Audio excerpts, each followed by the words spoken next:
Okay. Good evening. My name is Jennifer Bestie, and I hold the College of St. Benedict Coach Chair in Catholic Thought and Culture. I want to welcome you tonight to the annual Koch Lecture entitled Reimagining Decolonial Futures, Puerto Rico, God Talk, and Seeking the Common Good. This lecture also marks the first event in the Latino Latin American Studies Fall 2018 event series, Politics of the Imagination, Constructing Futures. On behalf of the College of St. Benedict, I wish to express gratitude to Barbara and David Koch, who established the Koch Chair in Catholic Thought and Culture. Celebrating the Catholic, Benedictine, and liberal arts mission of our college, the Koch Chair offers courses and programming that help faculty, staff, and students and the wider community explore contemporary issues related to Catholic faith and culture by bringing the Catholic intellectual tradition into fruitful dialogue with academic disciplines.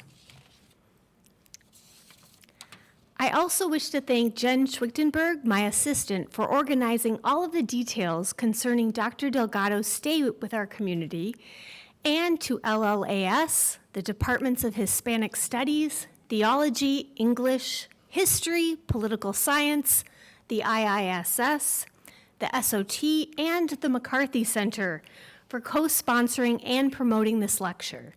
Many departments have been very excited to have Dr. Delgado with us. It is a privilege for me to introduce Dr. Teresa Delgado, who is Professor of Theology and Ethics and Director of Peace and Justice at Iona College in New York City. Dr. Delgado also serves on the Board of Directors for the Westchester Peace Action Coalition Foundation. Her more recent publications include her book, A Puerto Rican Decolonial Theology, Prophecy, Freedom, which was just published in 2017, and Augustine and Social Justice, co-edited with John Duty and Kim Pafferoth in 2015. Please join me in welcoming Teresa to our campus.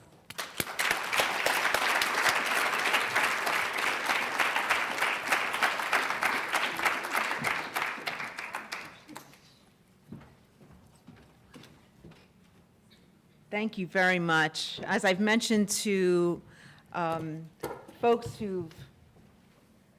I've had the pleasure of being with earlier today, this is my first visit to Minnesota. And yes, woohoo, I feel that way. And what a wonderful place to inaugurate my time in Minnesota than to be with all of you. So I'm tremendously grateful for the invitation to spend time with this wonderful community at St. Benedict's and St. John's. Again, I'm thrilled that my very first visit to Minnesota is here, especially when, even with all the rain, the roads are still navigable, right? It's not November, December. So, and thank you very much, Dr. Bestie, for extending the invitation to me this evening. Perhaps it's both prophetic and providential that I stand before you today to speak on the topic Reimagining Decolonial Futures, Puerto Rico, God Talk, and Seeking the Common Good. Because this day, September 20th, marks exactly 1 year since Hurricane Maria barreled into Puerto Rico, a borderline Category 5 hurricane that sustained winds of 155 miles per hour. I want to give you a sense of the scope of what that looks like from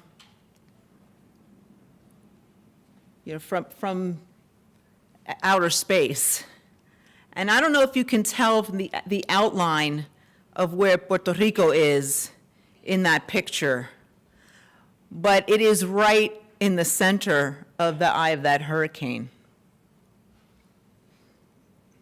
Now, just 2 weeks prior, on September 6th, Puerto Rico was dealing with Hurricane Irma veering slightly north, so that the eye didn't make landfall on Puerto Rico as it had in Barbuda, but still the effect of Hurricane Irma was so severe that 1 million residents lost power on Puerto Rico.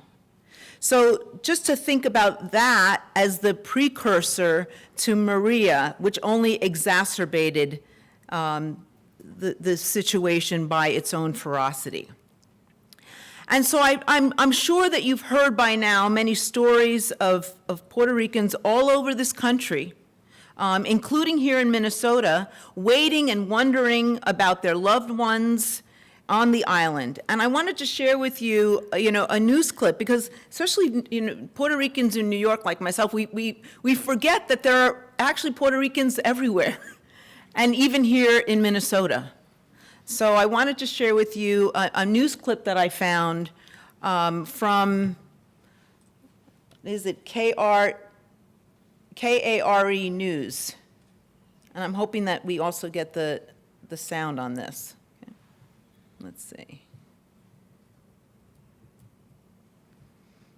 Take this off. 1,000 miles from mainland America, along the San Juan shores, suffering the Atlantic. Is there a way to get the Puerto sound Rico up on that a reveals little both bit? her beauty and her bruises, left by a hurricane named Maria. Seeing it live, Great. it's another thing. For All right. Belisa Torres Narvaez, actually go back a today little bit. Thank you. exploring her island.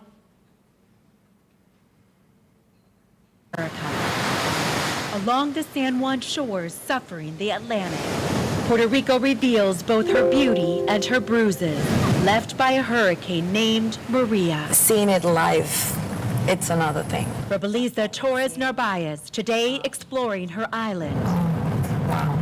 Look at that pole. Leaves her navigating new dangers It's scary. and the new reality of her native home. I could grab those cables, power voltage cables, if I came closer. This is a tour Belisa, an Augsburg University professor, never expected to give. We have driven past mattresses. But Belisa knows expectations changed quickly since September 20th, the day the hurricane hit. Not knowing if they're alive, if they're safe. Her family in the dark, Belisa without power, You feel powerless. until she and other Minnesota Puerto Ricans How can we help? What can we do? reclaimed what they could. I started a group called Boricuas in Minnesota. A few days after the hurricane, Soraya Valadon Lopez called her connections, creating a coalition. We have sent 2 shipments already. First focusing on relief, From baby food, regular food for adults, diapers, later sponsoring trips by doctors, helping for diabetics, cancer, people that need immediate relief. even traveling and serving the Puerto Rican people themselves. As Belisa and Soraya did on this morning at a community soup kitchen, started days after the disaster. Sí, pero The need here, knowing no bounds, young and old alike, sharing in what yet another Minnesotan can attest is off-the-charts challenges. But we talk about this being a magnitude disaster, about 10 times worse than Katrina. As a FEMA advisor, Nathan Ellis offers technical terms for all the blue tarps and battered trees. The 4 major components to any disaster that we look at being gas, access to gas, electricity, use of running water, and then communications. All 4 were knocked out here. It's why this Minnesotan knows he, along with FEMA, will be based in this American territory as long-term help. We'll have a long-term recovery office here for at least 15 years. So it is a sacrifice, but I remind people it's also my job. To see people respond in such a resilient way has been so reaffirming of the work that we're doing. Kind of gives you the strength to get up in the morning. Strength and need reaching all corners of Puerto Rico, the rural, the urban, the historic. Back in Old San Juan, there are also still so many signs of Maria. Broken pavement, tarp-covered buildings. The members of the coalition tell me they'll continue to evolve, meeting the new needs of their island. Half of it was missing. For one Minnesota professor, a tour amid the steady soundtrack of generators The sinks are flying. shows the stark signs of devastation. No traffic lights. But it also reveals the work restoring her island. It's gonna bring electricity back. And while the road to full recovery may be long, Puerto Rico still needs support. Belisa believes you can measure progress in Puerto Rico by the resilience of the American people, who proudly call this island home. Thank you so much. Thank you for not forgetting us. The Minnesota Coalition of Puerto Ricans has also been helping to relocate families to Minnesota. In the last 6 months, more than 100 families have moved to our state, where already 13,000 Puerto Ricans live. And tomorrow night, a look at another partner in the Puerto Rico recovery, the Minnesota Twins. Julie? Great story. And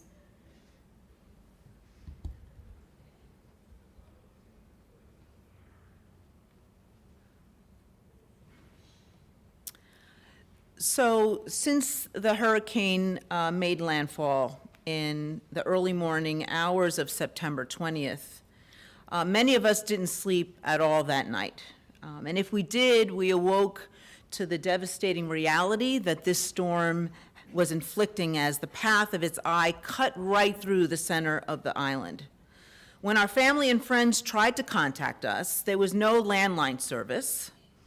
Most cell phone towers had been down by the storm. There was no power to charge the cell phones. And if you were lucky enough to have a charged phone, you had to drive to a spot, sometimes just along the highway, where there was some wireless service, like this.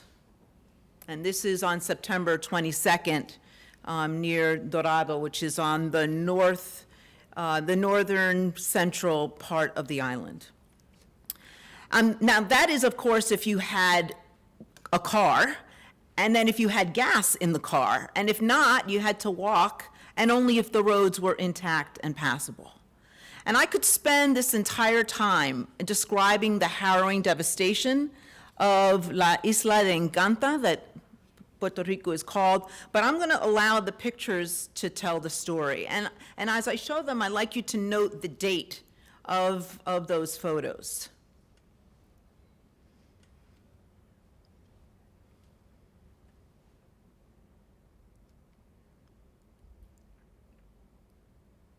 And here you'll notice all of the blue tarps on the buildings, and this is in San Juan, which is essentially the capital city, just a few months ago, April 19th.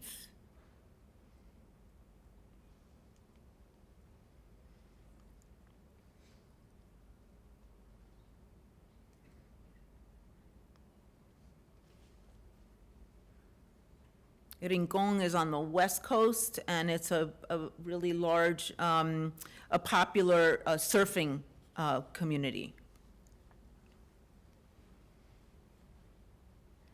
And lest we forget that the impact of a hurricane is only told on a building's facade, here's a photo of Neribel Perez with a portrait of her father, a World War II veteran. His name is Efrain Perez, who died inside an ambulance after being turned away from the largest public hospital when it had no electricity or power, days after Hurricane Maria passed. I begin with these news reports, these images, and these people as a conscious and intentional effort to counter a narrative that has been told about the aftermath of this disaster, that is both natural and unnatural, that it is an unsung success, that the death toll was not that large. This is but the latest narrative in a long history of Puerto Rico that has been falsely told by others or not told at all. Nearly 3,000 of our gente, of our people, perished during Hurricanes Irma and Maria and the profound neglect of their aftermath. The enormity of that fact cannot be overstated, and it underscores the necessity of shouting out, un grito duro, the importance of our lives with the belief that when the world ignores us, God hears us. So what I'll try to do in our time together this evening is offer my thoughts about how a decolonial future can be reimagined, which is to say that this is not the first moment such imagination has been activated. in the context of Puerto Rico, what that has to do with the ways that we speak about God, and how that's connected with the Catholic notion of the common good. Liberation theology has already demonstrated the necessity of being faithful to the real as a starting point for theology and practice. John Sobrino, Salvadoran Jesuit priest, activist, and theologian, proposes 3 prerequisites for a genuine and concrete spirituality of liberation, which I believe can be held up as prerequisites for a genuine and concrete Puerto Rican decolonial theology. First, honesty about the real. A willingness to look the contradictions squarely in the eye and confront the ugliness of our situation with hope. Second, fidelity to the real. A recognition that faithfulness to eradicating the contradictions will lead to carrying a burden of love that those who choose to escape that reality do not shoulder. And 3, participating in the more of reality, a willingness to be an active player in the building of a more just society, which is our ethical mandate to strive towards the ought to be. For Sobrino, a more just society is one that understands and tries to live out a profound notion of freedom. A decolonial future and the theology that imagines it from a Puerto Rican context must also embody liberating action while maintaining these prerequisites that Sobrino describes. In this sense, our Puerto Rican story, including our literature, including the news report that I just showed, and the pictures, and the testimony, that is the testimony of our theology of decolonization. Because to write, as Puerto Rican author René Marquez claims, is to choose to see oneself as a free being, free to create and determine one's destiny. Our creative writers have not, in general, separated the spirituality of our people from their political expressions or desires, as have the institutional churches in many respects. Their honesty about the real compels them to write and struggle with the ambiguities and contradictions of being Puerto Rican in the United States. Theirs is an attempt to come to an understanding about our situation as a people in crisis, and with some hope that an answer is implicit in raising the question itself, and that will be revealed in the process. Any narrative that seeks to undermine the agency and humanity of those about whom it is speaking, or purporting to speak for Puerto Ricans, requires vigilant resistance, and that is why I stand before you today. Whether applied to this post-hurricane moment or the past 120 years, our people, Puerto Rican people, have been starved by the erasure of narratives that nourish our individual and collective memory.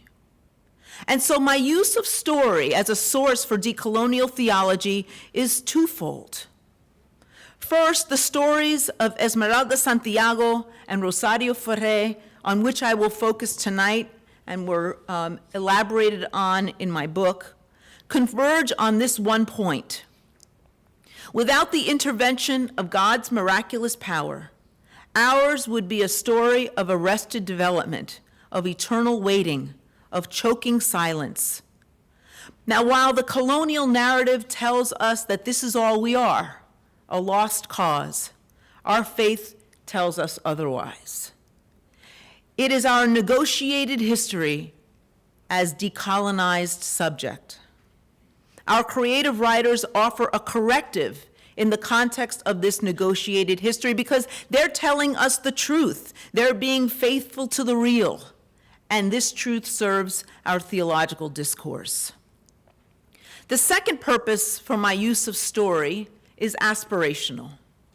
Stories, as a product of the imagination, reflect the vision of the writer and, by extension, the community to which he, she, or they are accountable. For the Puerto Rican writer, freedom and independence of thought have always been elements of that vision and the creative writing process itself. Therefore, the writer who projects a desire for freedom from the context of a condition of non-freedom, such as colonization, offers a prophetic vision for that which is not yet fully realized.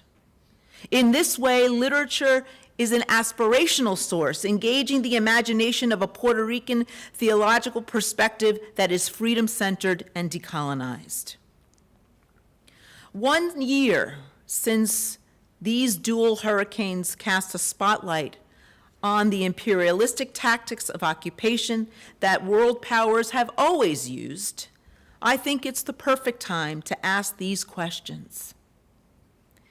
Is it possible for Puerto Ricans to transcend a colonial imaginary of dependence and docility while living within and maintaining a neocolonial relationship?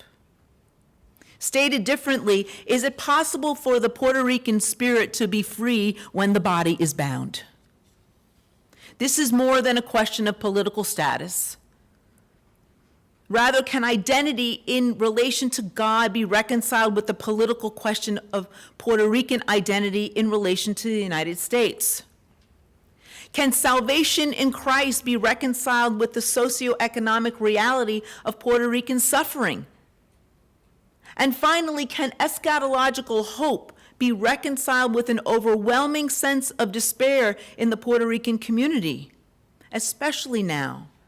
And we're seeing actually a spike in suicides since Hurricane Maria. As I pose these questions, I'm presupposing that in relation to God, all are free. Freedom prophesied is freedom claimed in the here and now. But let me be absolutely clear. Narratives that undermine agency and humanity are the colonial project. This is nothing new. What we are witnessing now is the same wound with the rotting bandage being pulled away. What has happened in the aftermath of Hurricanes Irma and Maria is no different than what has happened in the past 120 years since the U.S. annexed Puerto Rico in 1898. Thus, to imagine a future that does not ascribe to this colonial epistemology, we must do and think about history differently. So I begin with Puerto Rico, its history of resistance, its stories that have made a claim about freedom as a kind of freedom-centered God talk, even though that's not made explicit in every story. But I contend that every story that speaks about the human spirit being free is engaging in God talk. So what has that God talk sounded like from the tradition of Catholic social teaching? And I'd like to just go through a few of those statements, and I've been so grateful to have an opportunity to kind of go back and look at some of the documents of Catholic social teaching, particularly in this moment, because, well, you'll see, they say a lot.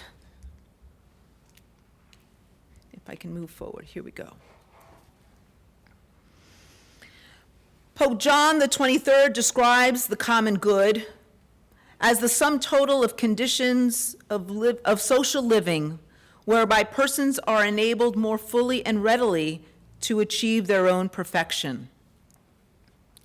The Second Vatican Council reaffirmed that principle in their Constitution, The Church in the Modern World in 1965, when they stated, "Every day, human interdependence grows more tightly drawn and spreads by degrees over the whole world.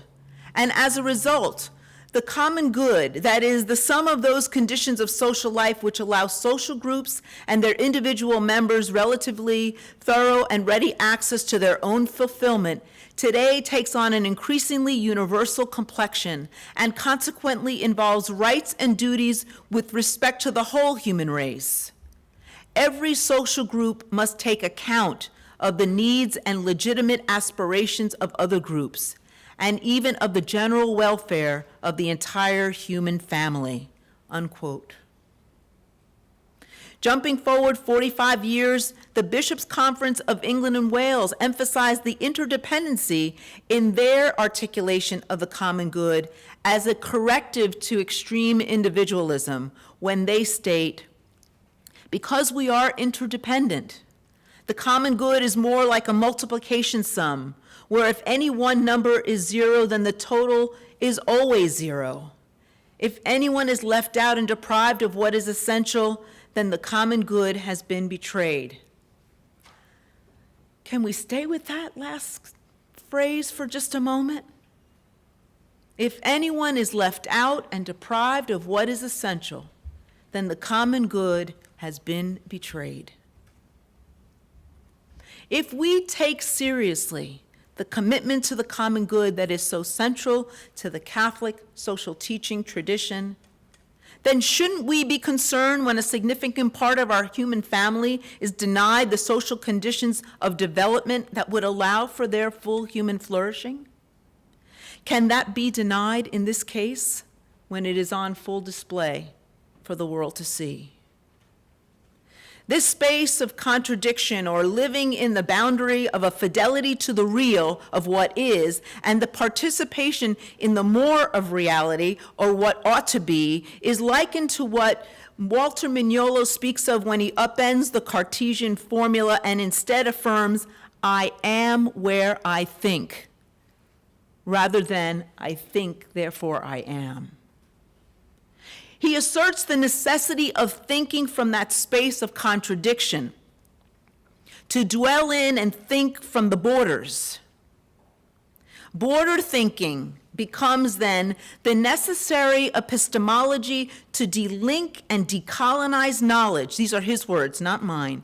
To delink and decolonize knowledge, and in the process, to build decolonial local histories, restoring the dignity that the Western idea of universal history took away from millions of people, unquote. In other words, I believe in the principles of the common good, and I see it as a hopeful possibility, and yet the world is telling me that it is far from my reach. But it is this space of contradiction that led me to dedicate a Puerto Rican decolonial theology. And this is in the beginning of the dedication, where I quote, "To all Boricuas, from every time and every place, who in one way or another have inspired me by living into freedom regardless of political status or personal circumstances, standing with beauty and grace when the world has said we are nothing more than colonial subjects, this book is my love letter to you," unquote. Dr. Melissa Pagan rightly notes that it is also a lament, un grito, that shouts to the ends of the earth on behalf of an enduring love for the Puerto Rican community. Her analysis of what she calls the hermeneutics of el grito, referenced here and given fuller treatment in her essay, Cultivating a Hermeneutics of El Grito in the Eye of the Storm, suggests the moral responsibility of the Puerto Rican community to, and I quote, break through colonial ways of knowing that ground so much of our thinking about the human person in relation to one another and in relation to God. In the context of the indifference to suffering and violence produced at the colonial difference, as evidenced by this phenomenology of the cry, the past and present sufferings of our people must become the locus of our work as theologians, ethicists, and educators, unquote. She also posed this question to me, which still challenges me, and she asked, I wonder what we might be able to collectively imagine for a new decolonized future for Puerto Rico, ripe with freedom and love. With almost 3,000 dead as a conservative estimate, vulture capitalists waiting in the wings to buy the island for pennies on the dollar, and so many of our people forced to migrate, I too wonder what a decolonized future will look like. This in itself is reason for ongoing lament. All I can say is that I've witnessed something remarkable In the wake of this calamity, a collective imagination of Puerto Rican identity and hope is emerging in the collaborative efforts between the island and diasporic communities. This is a renewed recognition that we are one people, and what we build will be based on listening and attending to our gritos. Something rises from the ashes, a resurrection moment that's not based on an external savior, but a belief in the power of God working with us and through us to live into a future ripe with freedom and love. The ethical praxis of our communal solidarity is what is being both imagined and realized in this space. More often than not, it is women's bodies that stand in those spaces of colonial difference and indifference, and Puerto Rico is not immune from this. Catholic ethicist Maria Teresa d'Avila has stated that the story of conquest and colonization is intimately tied up with gender. She states, and I quote, "The study of the gendered nature of coloniality and conquest reveals for us that the turning into no ones of the colonial subject is not gender neutral, but bears the weight of the dynamics of gender violence in their domestic, social, and political spheres," unquote. The story of violence and evangelization of the Americas has been told, but its connection to gender is more recently being surfaced by the voices of feminist, womanist, and mujerista theologians and ethicists. And so my focus on the reality of two Puerto Rican women writers, Santiago and Ferré, is a praxis of border thinking, of decolonial border thinking, from the patriarchal story that has been coupled with modernity. So let's look at the commitment to the real, to the I am, to the is of life in the works of Esmeralda Santiago, which seem to converge around the question, who am I?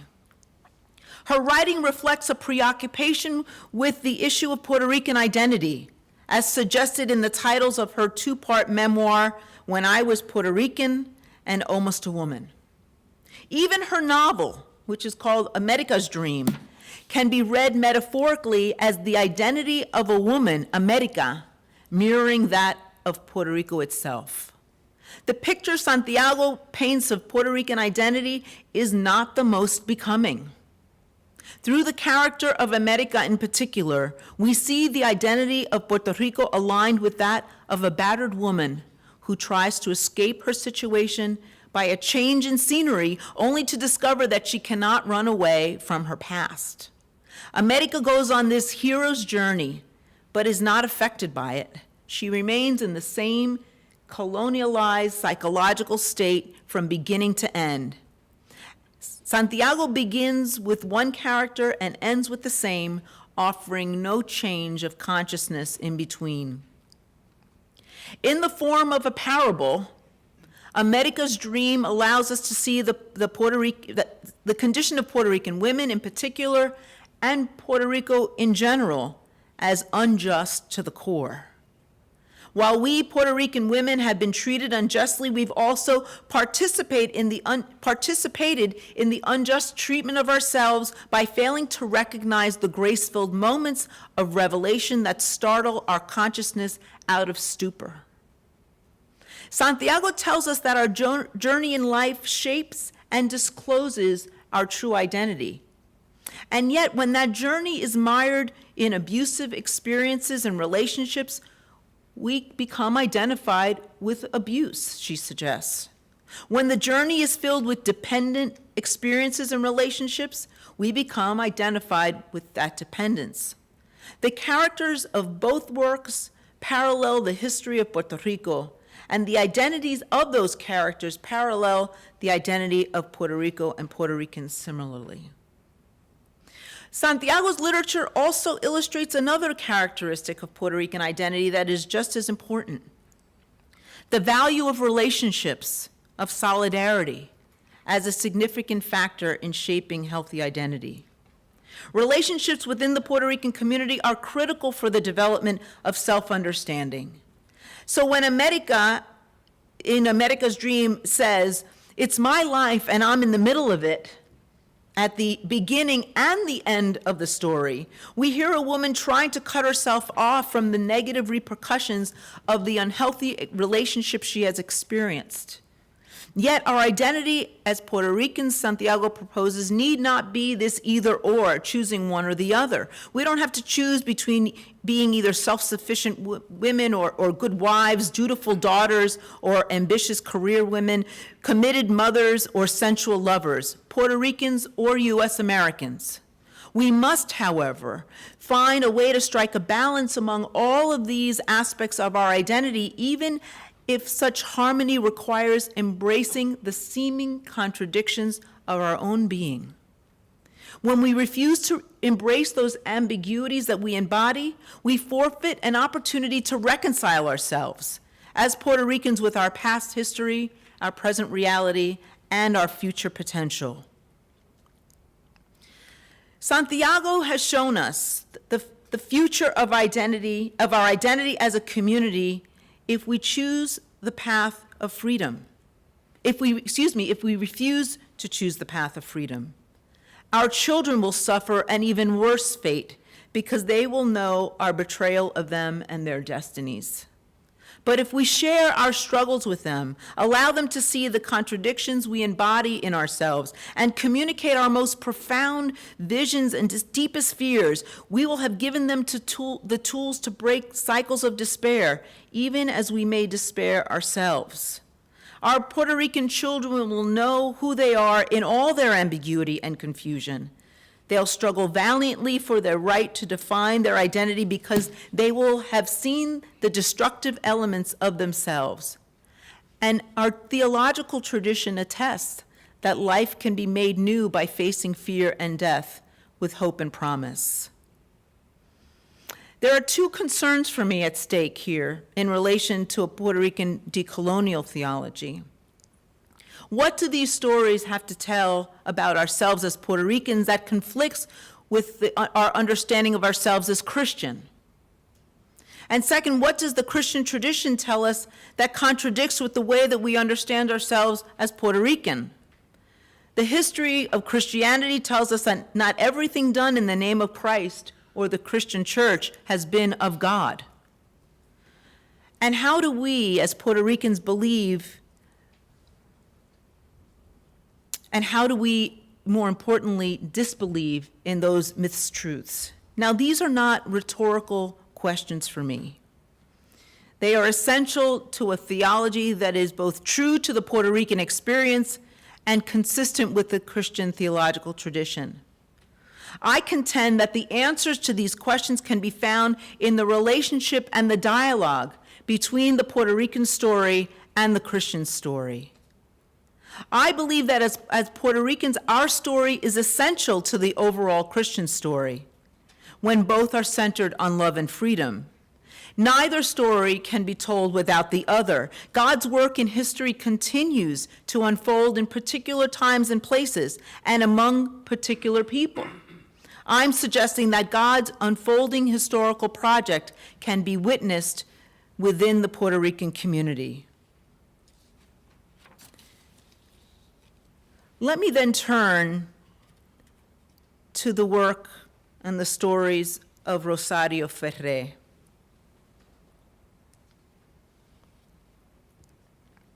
Like Santiago, Rosario Ferré's art cannot be separated from her politics of personal, relational, and national freedom.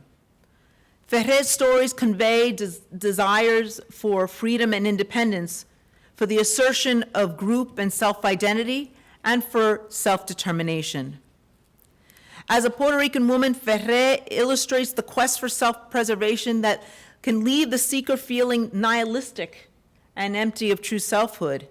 But all of Ferré's stories, without exception, illustrate the need for our lives to be in balance. That is, we can't be fully alive if we are cut off or split from our own spirit. And that split is particularly deadly and more commonplace for women. In an oppressive environment that tries to maintain that bifurcation of life and spirit, women who assert a balance between the lives they lead on the surface and the journey of their inner spirit are, in her stories, usually severed, maimed, or tricked, physically and otherwise, into perpetuating the status quo of alienation. Now, even though Ferrer doesn't talk specifically about God although she makes mention of the religious traditions, I found that her work is particularly rich for exploring theological discourse, because she's talking about hope. Ferrer's writing in both style and function engage in this hopeful revision of what does not yet exist in relation to the island landscape of Puerto Rico and, by extension, the Puerto Rican community.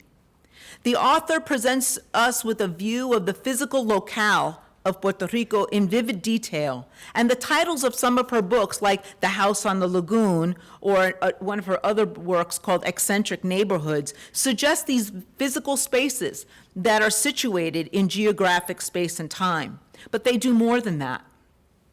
In The House on the Lagoon, the house is situated on an unstable environment with the currents of water flowing underneath, suggesting a shifting and changing of the very foundations upon which the house is built.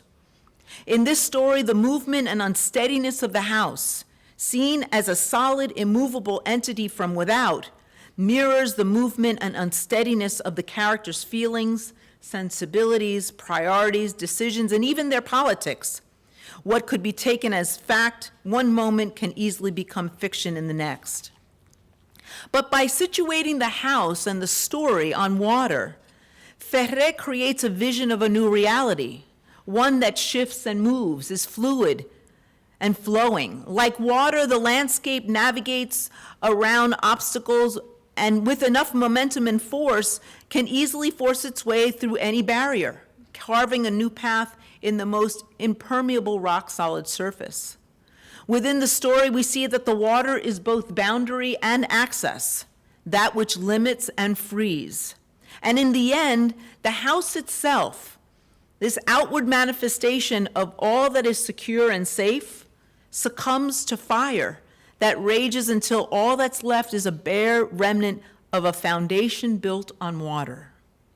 In the absence of the house, in the space where nothing remains, we visualize a new terrain where water is primary. In The House on the Lagoon, the one who truly understands everything, that everything begins and ends in water, is Willie, this character who's an epileptic with the use of only one eye. And I'll quote from what he says towards the end of the text. Maybe I had to become partially blind to understand what she meant. When I realized I might never be able to paint again, I cried so much I couldn't believe the body could hold so much water. Tears, saliva, semen, blood, our bodies are mostly water. Petra knew that water is love. Every time we wet our feet or wade into the sea, we touch other people, we share in their sadness and their joys. Because we live on an island, there is no massive mountains, no solid dike of matter to keep us from flowing out to others. Through water, we can reach out and love our neighbors, try to understand them, unquote. The image of water as the medium of creation is also the medium of destruction, as we are presented with in this moment with the destructive hurricane forces upon us. The water is always changing that which it comes into contact. And the house on the lagoon did not require a final inferno to ensure its demise. The water would have done that over time. And likewise, our communal and personal history as Puerto Rican women and people have changed via the water. Spanish and U.S. American ships, which have introduced 500 years of colonization, were brought to us by water, over which our newest migration patterns have also traversed. The water that now divides Puerto Ricans on the island and mainland will help us forge a new identity, even with the knowledge that this definition will be elusive. the water is both boundary and access. In Ferré's novels, water is feared as a destructive force that washes away everything in its path. Tears blind rather than enhance spiritual vision. Water is seen through the lens of death in tension with life. Her works don't negate death, but illustrate the tension between life and death that we must face directly and honestly to imagine a future beyond death. And Ferré suggests that our hope in a future is not primarily a political question about statehood, independence, or commonwealth, although we must face this dilemma directly as well. But if we're a faithful people who treasure those things that have not been defeated in our history, then we will live in dignity in whatever political structure we determine is best for us to maintain those aspects of our identity. That is, the political decision will not lead to the harmony itself. The balance and our will to maintain it must be sought from within first. And this balance is based on love and freedom. This is the way in which water is imagined in the Christian tradition. The waters of the flood and baptism are evidence of both of justice and righteousness. Now, how does that relate to the common good? Where is such hope and promise found for Puerto Ricans and Puerto Rico? Where can we catch a glimpse of a new tomorrow that is but a faint glimmer today?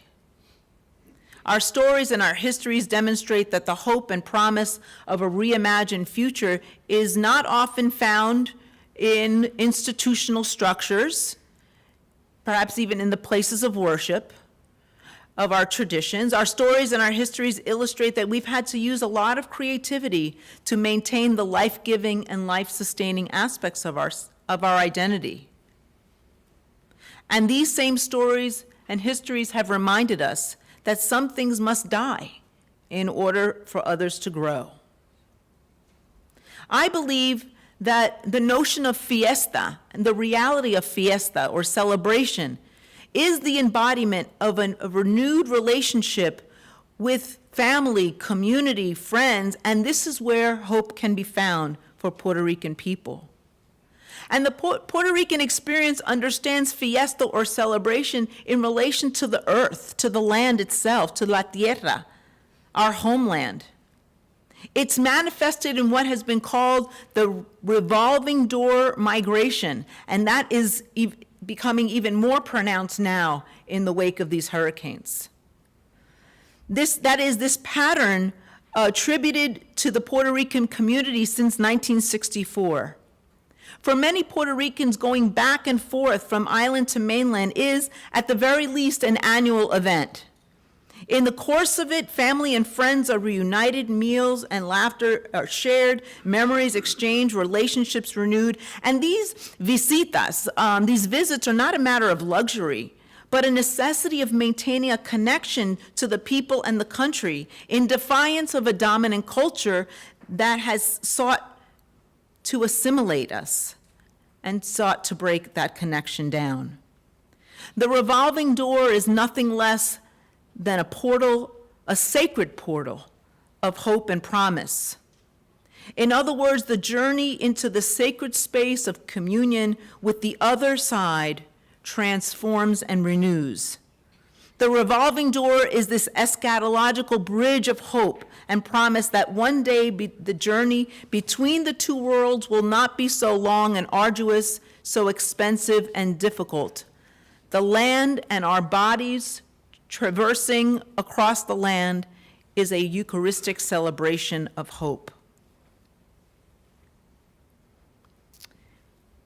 So what does this mean for us in terms of reimagining a decolonial future for Puerto Rico?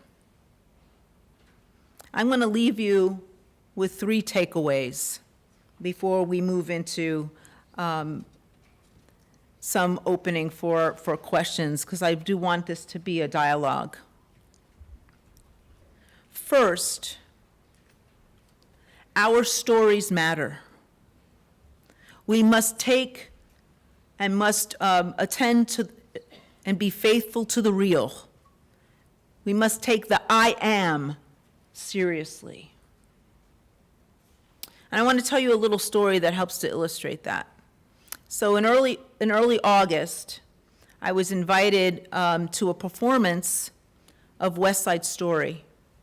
It was being performed at the Glimmer Glass Festival in Cooperstown, New York, which is in upstate New York. Now, just to let you know, I mean, I grew up listening to the soundtrack of West Side Story.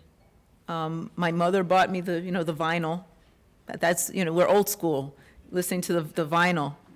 And I remember when at the time, this is before, Netflix and HBO, when you had to actually wait for a movie to come on television to actually see it.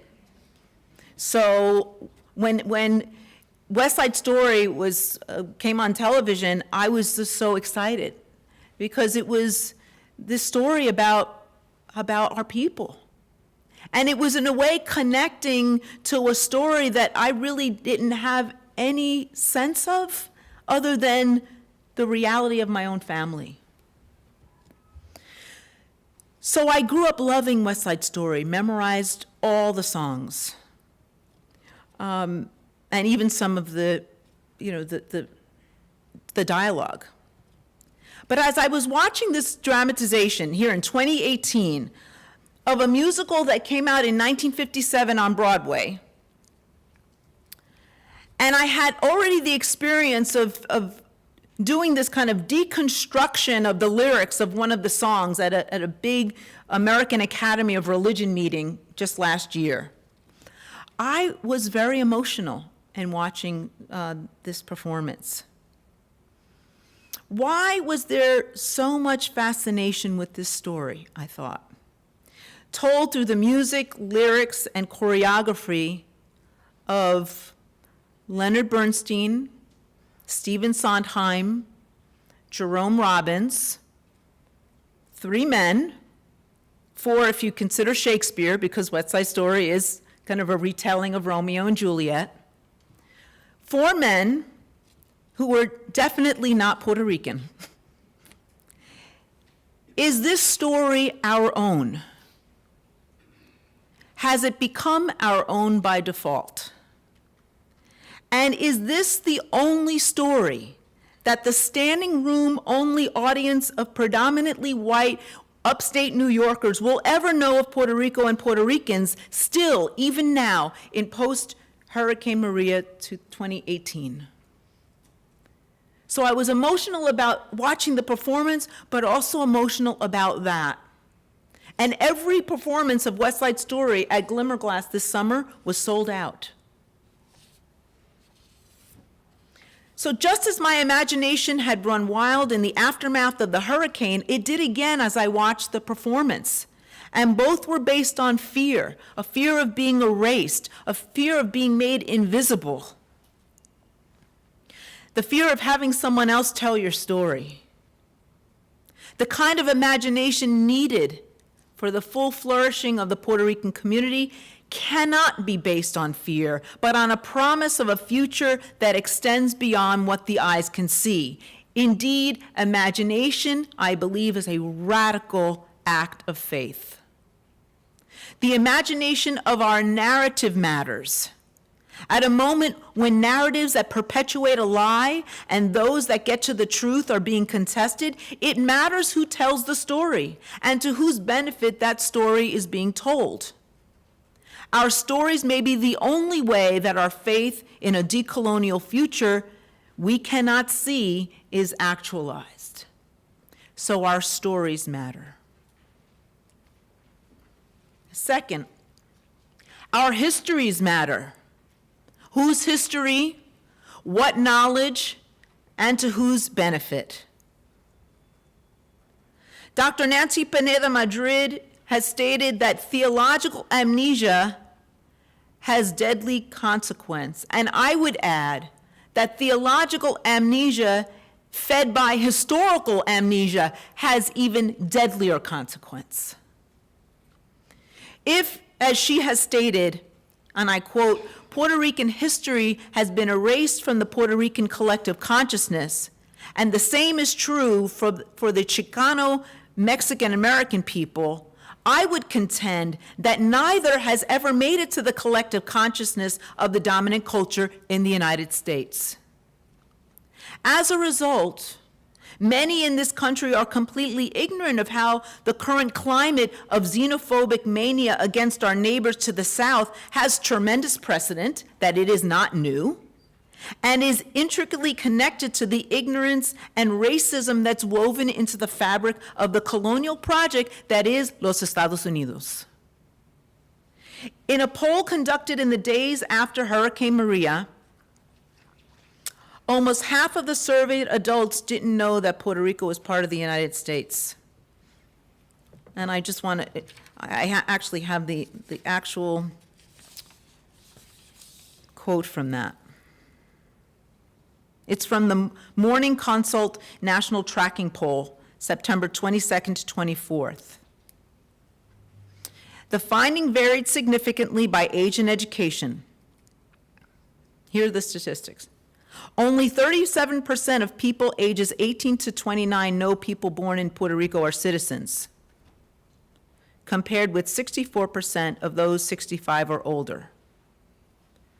47% of Americans without a college degree know that Puerto Ricans are Americans, compared to 72% of those with a bachelor's degree and 66% of those with a postgraduate education. Inaccurate beliefs on this question matter because Americans often support cuts to foreign aid when asked to evaluate spending priorities. In the poll, support for additional aid was strongly associated with knowledge of the citizenship status of Puerto Ricans. More than 8 in 10 Americans who know Puerto Ricans are citizens support aid, compared with only 4 in 10 of those who do not. So your ignorance leads to policies that can have deadly consequence. And that's why our history matters. As theologians, ethicists, and educators, we have a moral responsibility to know just as much about the histories of colonization experienced by others, or, as Benedict Madrid warns, we are more prone to being turned against other communities to disastrous effect for us all, unquote. Turning against each other comes in many forms, not the least of which is the negation of our histories and the stories of our resistance. If salvation, while always personal, is also always social, as Benedict Madrid has stated, then it will have something to do with the ability to dream, to imagine new ways of being in the world. And that new way of being in the world cannot be imagined without being in community and communion with others and our planet and knowing our histories and our stories. These histories and stories are intimately involved with preserving and animating our spirit for its flourishing. And if this is not what is meant by the common good, I don't know what is. Third, our freedom matters. We cannot consider the common good without it. In my book, I wrote, and I quote, "Though the Puerto Rican reality is complex and often difficult, we must find freedom in and among ourselves." The simplicity of this statement defies the contested relationship that all Puerto Ricans, island or diaspora, have with the discourse on political status.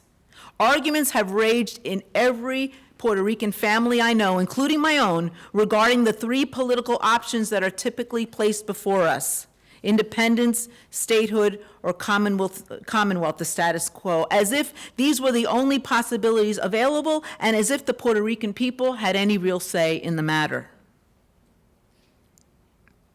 Now, if my own straddling on this question was evident in my book before Hurricane Maria struck, it's even more so now. Truth be told, This Puerto Rican has very little to say prescriptively about the steps that can be taken for this freedom to be actualized in a political sense. But I can tell you this.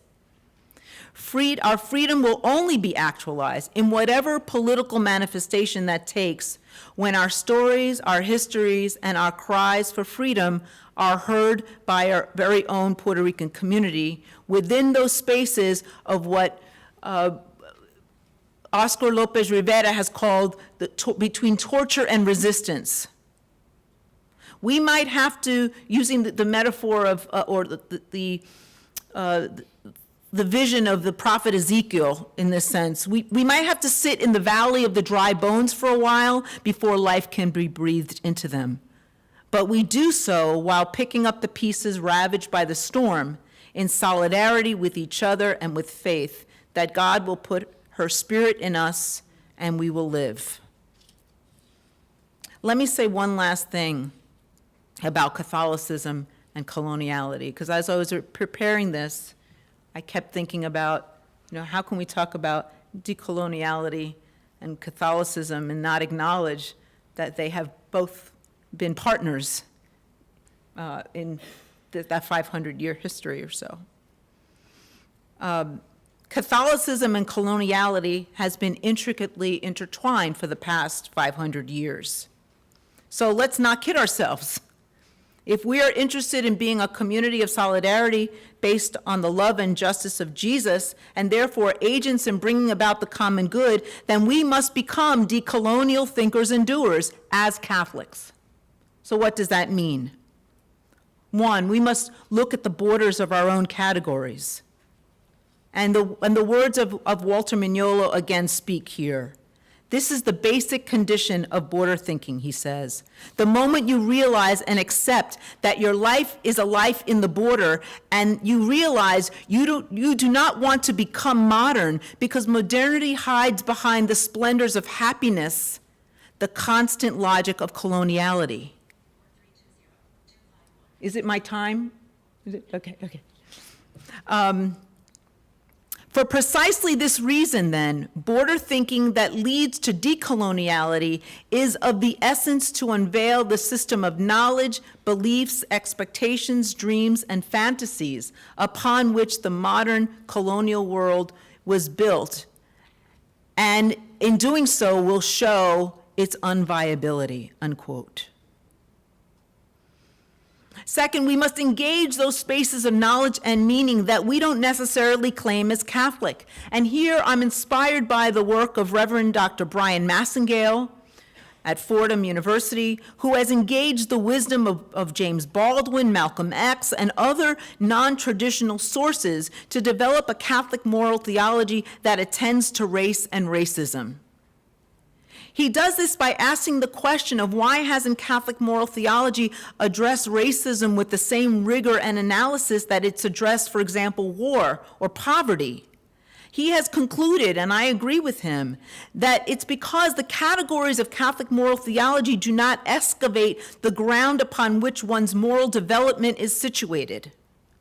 In other words, Catholic moral theology has fixed its eyes on that which has grown out of the soil and disregarded the toxic soil that has produced and reproduced that growth. We need to do better.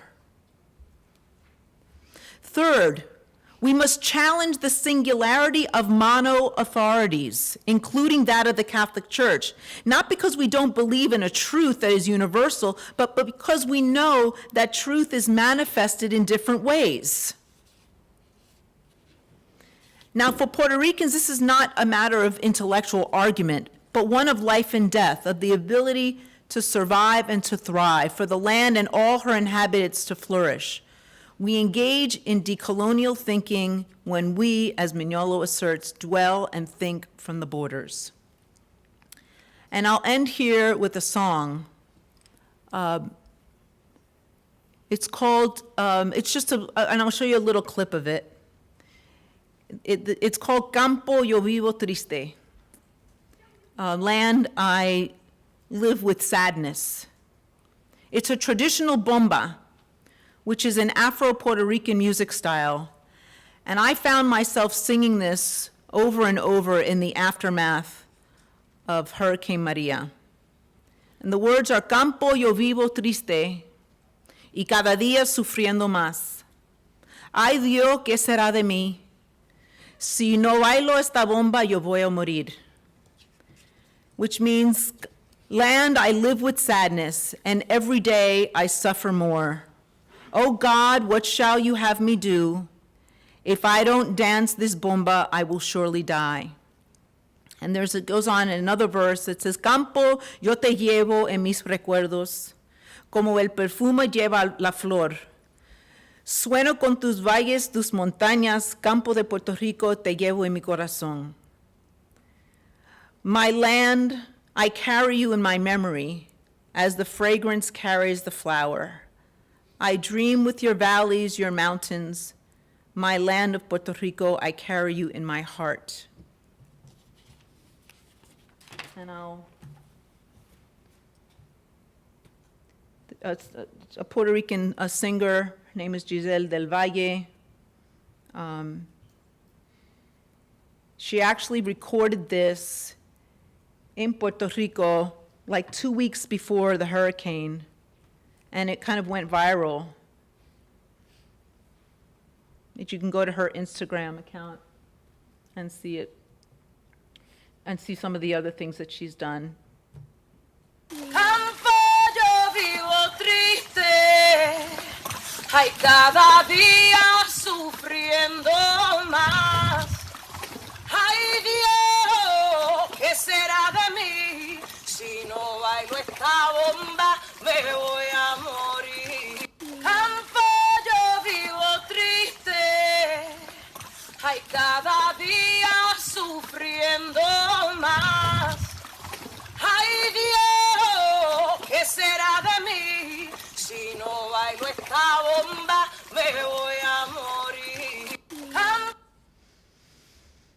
So I leave you with that, that lament to make this point, that the being, survival, and salvation of the Puerto Rican community cannot be separated from the being, survival, and salvation of the land. And by expressing oneself through the body, through dance, through song, through the bomba, one is connected to the land and one's very existence. Therefore, to theologize in a Puerto Rican decolonial key, post-Hurricane Maria, we must attend to the ways we can imagine and reimagine gender, racial, earth justice, indeed the flourishing of all, the common good of the planet, aspiring toward a decolonial future that is to come. Puerto Rico se levanta, Puerto Rico will rise, Puerto Rico se levanta. Thank you.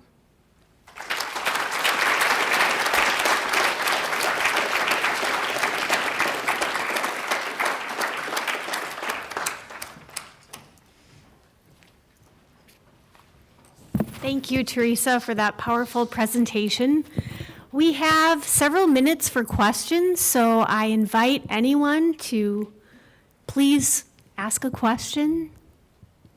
Please, students, comments, what arose for you? We have this mic and this mic, so please go to the mic so everyone can hear you.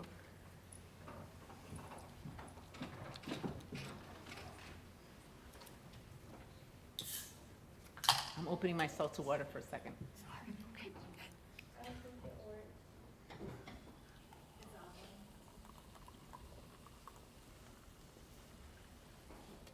Well, I can be loud.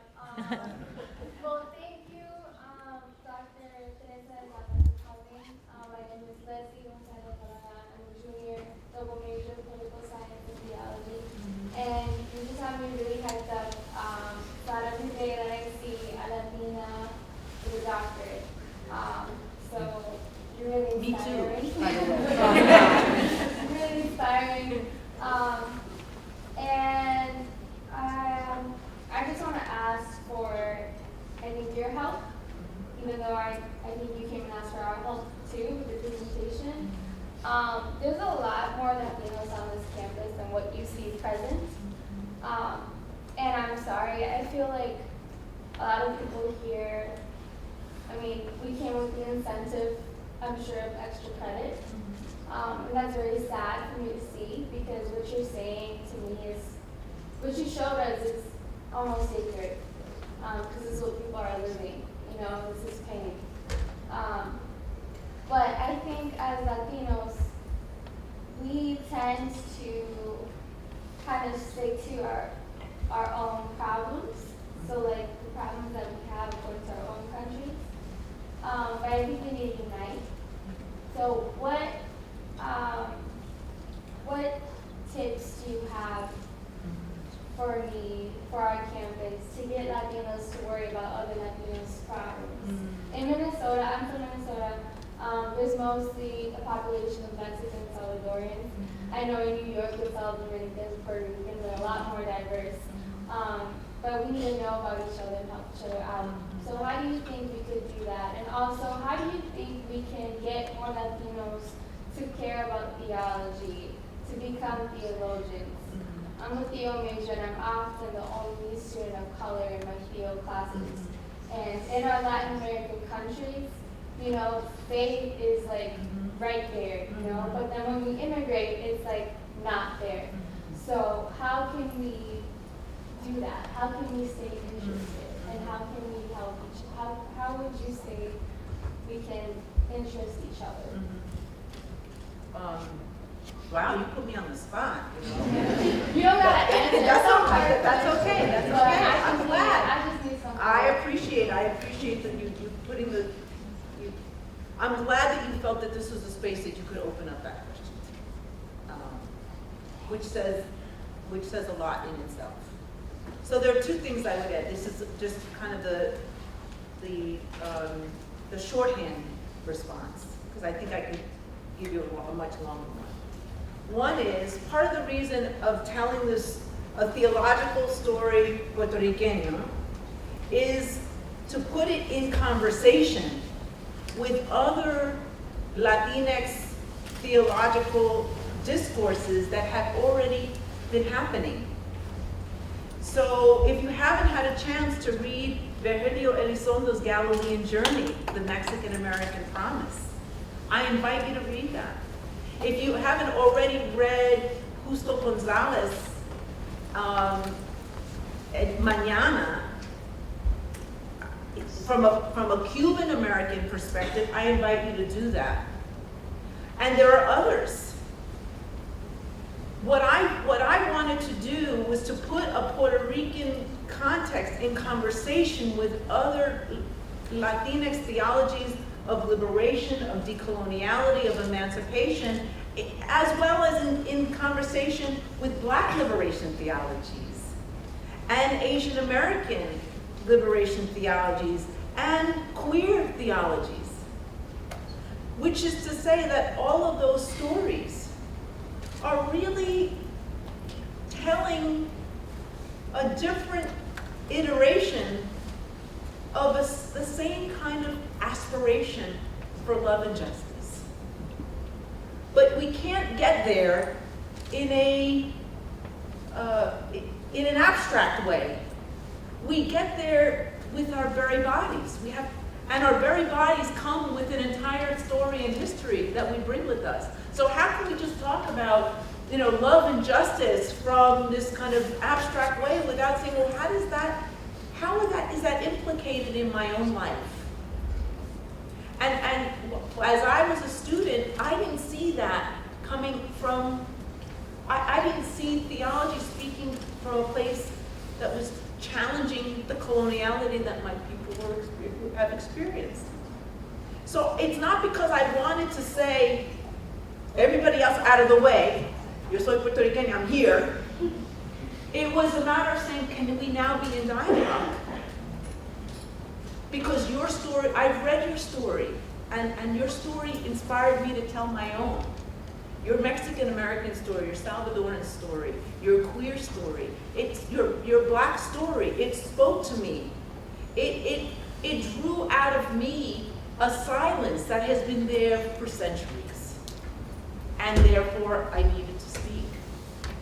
So how do we encourage that? then we make a commitment to know other people's stories. And also a willingness to hear it. Like, I want to know your story. I want to know about, and it's part of why I brought up that clip, because honestly, when I was preparing the presentation, I asked myself, are there Puerto Ricans in Minnesota? Like, I said, so let me see if I can find out. And I found that clip about Puerto Ricans in Minnesota. Because I wanted to, what are Puerto Ricans in Minnesota thinking about this? I want to hear their story. So that's number one. The second part of your question about Latinos in theology, there are a lot of us out here who are doing this kind of work, and I'm happy to put you in contact with the Hispanic Theological Initiative, the Hispanic Summer Program, and other Latino, Latina, Latinx peoples who are really interested in the discourse of theology in and outside of institutional churches, and that see that as life-saving work. So we can talk afterward about putting you in conversation with those folks and getting you connected in solidarity with those communities.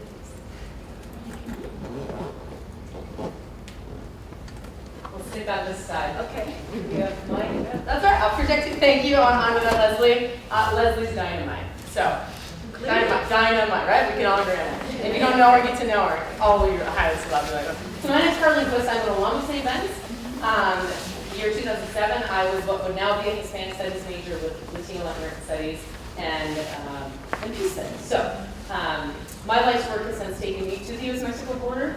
I think you've given me fodder for my PhD in terms of border thinking. I was like, I inhabit that. It's really hard to inhabit border thinking in the middle of Stearns County. So coming back home has been interesting. I just want to say thank you, as we've acknowledged, and there are Puerto Rican on campus. Not many. We have alums who are Puerto Rican. We have a current student who's Puerto Rican. I traveled to Puerto Rico in October 2016 as part of a Catholic college tour circuit. It didn't happen in 2017 for obvious reasons. A colleague of mine who is Latinx identified will be going the second week in October. We're in contact with families there. I think Marlene's actually on the road and couldn't make it, but I'll make sure she sees this video in preparation. I think this is more a thank you and really a comment to Leslie too. I want to be, in the way that we talk about, and I see Sheila too, in the way that we talk about non-LGBTQ identified people who are allies, I'm committed to being an ally on this campus. I was born white, I can't change that, right? I'm a granddaughter of immigrants. We want you to live into your full identity as we do, right? And an oppressor is never benefited by being the oppressor either, right? So like this decolonizing is actually life or death for all of us, whether we're black or white. And thank you for putting faces and names and stories in that dimension to this. And I think thank you for that. I appreciate your comment, and I would I would add to it that none of us live really, if we're honest, none of us are either or. All of us are in some way live in this border of both and. The question is, do we recognize where those fissures, those spaces are, where we really are on some kind of a border. And I could go on and tell you about how much I've kind of lived in the border of even of Catholic theological spaces, affirming some aspects of the church and Catholic social teaching, and at the same time not ascribing to everything under the umbrella of Catholicism. And living in that space is difficult, but it's a necessary place of being, like Solino said, being faithful to the real. And also recognizing that one narrative is not the only narrative. It purports to be the only narrative, but it's not. So thank you.